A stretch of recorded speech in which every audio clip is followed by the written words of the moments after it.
Hello दोस्तों, कैसे हैं आप सब। हमारी कहानियाँ देखने के लिए हमारे चैनल को सब्सक्राइब कीजिए और हाँ, बेल आइकॉन पर क्लिक करना मत भूलिएगा।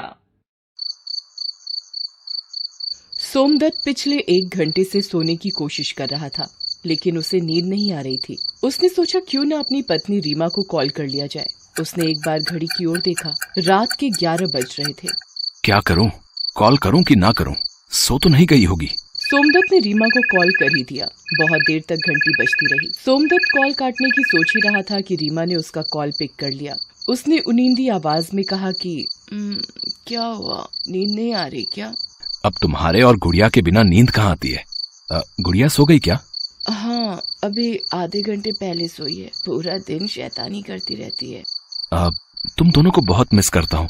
हम भी आपको बहुत मिस करते। अच्छा, आपकी छुट्टी का क्या हुआ? कब तक यहाँ आ जाओगे? 15 दिन में मैं वहाँ आ जाऊंगा। रीमा अपने भाई की शादी में अपने मायके गई हुई थी। हालांकि शादी में अभी देर थी, लेकिन वो महीने भर पहले ही चली गई थी। रीमा का भाई धीरेन्द्र पुलिस में डीएसपी के पद पर काम करता था। सोमदत्त ने रीमा से बात करके फोन कट किया और मोबाइल को अपने सिरहाने में रखकर फिर से सोने की कोशिश करने लगा। तभी उसके मोबाइल का नोटिफिकेशन टोन बजा। सोमदत्त ने अपने फोन की ओर देखा। फेसबुक पर एक बहुत ही सुंदर लड़की जिसका नाम इप्शिता था, उसकी फ्रेंड रिक्वेस्ट आई हुई थी। सोमनाथ उसकी प्रोफाइल पिक्चर को देखते हुए मन ही मन सोचने लगा, कौन है ये लड़की? इसे जानता तो नहीं हूँ मैं। कोई म्यूचुअल फ्रेंड भी नहीं है।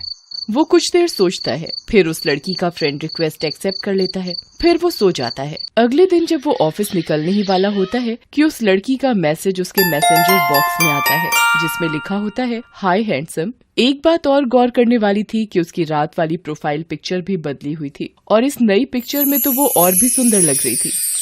ये लड़की है तो बहुत सुंदर, लेकिन कौन है ये? और मुझे इस तरह से हाय हैंडसम क्यों लिखकर भेजा है?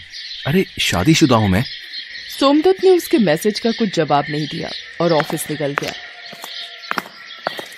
ऑफिस के लंच टाइम पर जब वो लंच कर रहा था तो फिर से इप्शिता का मैसेज आया। वो उसके मैसेज को पढ़ने लगा। क्या बात है हैंडसम, नाराज हो क्या? मेरे मैसेज का जवाब नहीं दिया? अगर कोई टेंशन है तो मैं तुम्हें मैसेज नहीं करूंगी। तुम मुझे अनफ्रेंड कर सकते हो। अभी के लिए बाय। बार बार इप्शिता जैसी सुंदर लड़की के मैसेज आने से सोमदत्त का मन थोड़ा डोल गया। उसने मन ही मन सोचा कि किसी लड़की से बात करने में क्या बुराई है। ऑफिस में भी तो कितनी लड़कियां हैं, वो सभी से बात करता ही है। ये सोचकर वो इप्शिता के मैसेज का जवाब टाइप करने लगा। अरे नहीं, मैं तो आपको जानता भी नहीं। फिर नाराजगी कैसी? उसके बाद इप्शिता से वो काफी देर तक चैट करता रहा। उस चैट में वो कहाँ काम करता है, क्या करता है और अपना फोन नंबर भी दे दिया। सोमदत्त ने सोचा कि इप्शिता का कॉल आएगा, लेकिन उसने कोई कॉल भी नहीं किया। फिर 2 दिनों तक इप्शिता का कोई मैसेज भी नहीं आया, लेकिन सोमदत्त बार बार अपने मैसेज बॉक्स में जाकर देखता कि कहीं उसका कोई मैसेज तो नहीं आया है। अरे जब कॉल करना ही नहीं था तो फोन नंबर क्या अचार डालने के लिए लिया था? 2 दिन से कोई मैसेज भी नहीं आया इप्शिता का। वो थोड़ा परेशान सा रहने लगा। कई बार उसके मन में आया कि वो ही उसे मैसेज करके पूछ ले कि सब ठीक तो है ना, लेकिन उसने नहीं किया। 2 दिन बाद जब वो शाम को अपने ऑफिस से निकल रहा था तो उसके नंबर पर एक अननोन नंबर से कॉल आया। सोमनाथ ने कॉल पिक किया तो दूसरी तरफ से एक लड़की की मदहोश करने वाली आवाज आई। हेलो। हेलो, आप कौन बोल रही हैं? पहचानिए मुझे। सॉरी, मैं आपको नहीं पहचान पाया। अरे इतनी जल्दी हार मत मानिए, ट्राई तो करिए पहचानने की। सोमदत्त उस लड़की की आवाज नहीं पहचान पा रहा था। तभी उस लड़की ने एक बात कही। ठीक है हैंडसम, मैं ही बता देती हूँ। मैं इप्शिता हूँ, तुम्हारी फेसबुक फ्रेंड। इप्शिता का नाम सुनते ही सोमदत्त के दिल की धड़कनें तेज हो गई। उसने लड़खड़ाती जुबान में उससे पूछा, इप्शिता, कहाँ हो तुम? मैं तो तुम्हारे दिल में हूँ, जरा ठीक से देखो तो। इप्शिता की ऐसी बात सुनकर सोमदत्त थोड़ा शर्मा गया। अरे इस तरह लड़कियों की तरह कोई शर्माता है क्या? वैसे तुम फेसबुक पिक में जितने हैंडसम दिखते हो उससे कहीं ज्यादा सामने से लग रहे हो। इप्शिता की इस बात को सुनकर सोमदत्त चौंक गया। अरे तुमने मुझे सामने से कब देख लिया? अभी देख रही हो ना, जरा तुम भी अपनी गर्दन बाईं ओर घुमाओ। हाथ हिलाती हुई मैं भी तुम्हें दिख जाऊंगी। सोमदत्त झट से अपनी बाईं ओर देखने लगा। उसकी थोड़ी दूर पर इप्शिता खड़ी थी।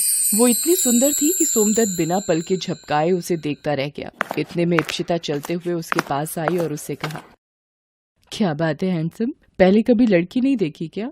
इप्शिता की बात सुनकर सोमदत्त झेप गया। इप्शिता ने ये बात भांप ली और उससे कहा कि यहीं खड़े रहोगे या कहीं कॉफी पीने चलोगे? सोमदत्त इप्शिता को लेकर कॉफी पीने चला गया। उन दोनों ने उस दिन बहुत सारी बातें की। सोमदत्त को कहीं से भी ऐसा नहीं लगा कि वो इप्शिता से पहली बार मिल रहा है। इप्शिता भी पहली ही मुलाकात में उससे बहुत खुल गई थी। फिर तो वो हर दिन मिलने लगे। उनके बीच में करने को इतनी बातें होती कि वो कभी खत्म ही नहीं होती। रात को भी वो घंटों बातें करते रहते। उनकी बात खत्म होने के बाद रीमा का कॉल आता तो वो रीमा को बोलता कि आजकल काम का बहुत प्रेशर है, क्लाइंट से बात करनी होती है। एक दिन की बात है, रात के 10 बज रहे थे। तभी हर रोज की तरह इप्शिता का कॉल आया। हेलो सोम, तुमसे एक बात कहनी थी, लेकिन कैसे कहूँ समझ नहीं आ रहा है। लगता है तुम मुझे अपना नहीं समझती, तभी बोलने में संकोच कर रही हो।